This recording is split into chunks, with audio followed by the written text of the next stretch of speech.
இன்னைக்கு அகைன் ஒரு gardening vlog தான் பார்க்க போறோம். என்னோட டெர்ரஸ் கார்டன்ல இருக்கிற ஆல்மோஸ்ட் எல்லா ரோஜா செடியிலயும் மொட்டு வச்சு பூவும் பூக்க ஆரம்பிச்சிருச்சு. எல்லா ரோஜா பூச்செடியிலயும் அப்படி வரிசையா பூவ பார்க்கும்போது பார்க்கறதுக்கே அவ்வளவு அழகா இருக்கு. பார்க்கறதுக்கு அழகா இருக்கேன்னு சொல்லி நம்ம பறிக்காம அப்படியே விட்டுட்டோம்னா நெக்ஸ்ட் வர growth வந்துட்டு அஃபெக்ட் பண்ணிடும். அதனால பூ பூக்க பூக்க நம்ம பறிச்சுட்டே வந்தோம்னா நெக்ஸ்ட் இருக்கிற growth நம்மளுக்கு நல்லாவே வரும். பறிக்கும் போது ஐயோ பறிச்சிடுறமேன்னு கொஞ்சம் கஷ்டமா இருந்தாலும் இது என்னோட one of the favourite part. இவ்ளோ கஷ்டப்பட்டு வளர்த்து அதோட அவுட்கம் நம்ம இப்படி பறிச்சிட்டு இருக்கும்போது அதுல இருந்து வர சந்தோஷமே வேற மாதிரி இருக்கு. ஆல்மோஸ்ட் எல்லாத்துலயுமே இது தேர்ட் அண்ட் ஃபோர்த் ஃப்ளவர் தான். பட் எல்லோல வந்து இந்த சீசன்ல இப்பதான் ஃபர்ஸ்ட் ஃப்ளவர் வச்சிருக்கு. அது இன்னும் கொஞ்சம் விரியணும். அதனால அதை பறிக்காம அப்படியே விட்டுட்டோம். இப்ப பறிச்சிட்டு இருக்கிற இந்த ஆரஞ்சு குட்டி ஃப்ளவரை வந்துட்டு நாங்க பட்டன் ரோஸ்ன்னு சொல்லுவோம். இதோட ஃப்ளவர் சைஸே அவ்வளவுதான் பூக்கும். இது என்னன்னா ஒரே காம்புல மஞ்சா மொட்டு வைக்கும். லைக் 8, 10 அந்த மாதிரி.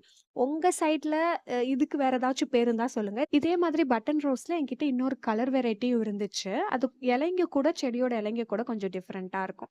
ஃபைனலி பூத்திருந்த பூ எல்லாத்தையுமே பறிச்சுட்டோம். எல்லா பூவையும் ஒரே நாள் வைக்க முடியாததுனால ஃப்ரெண்ட்ஸ், ஃபேமிலின்னு எல்லாத்துக்கும் டிஸ்ட்ரிபியூட்டும் பண்ணிட்டோம்.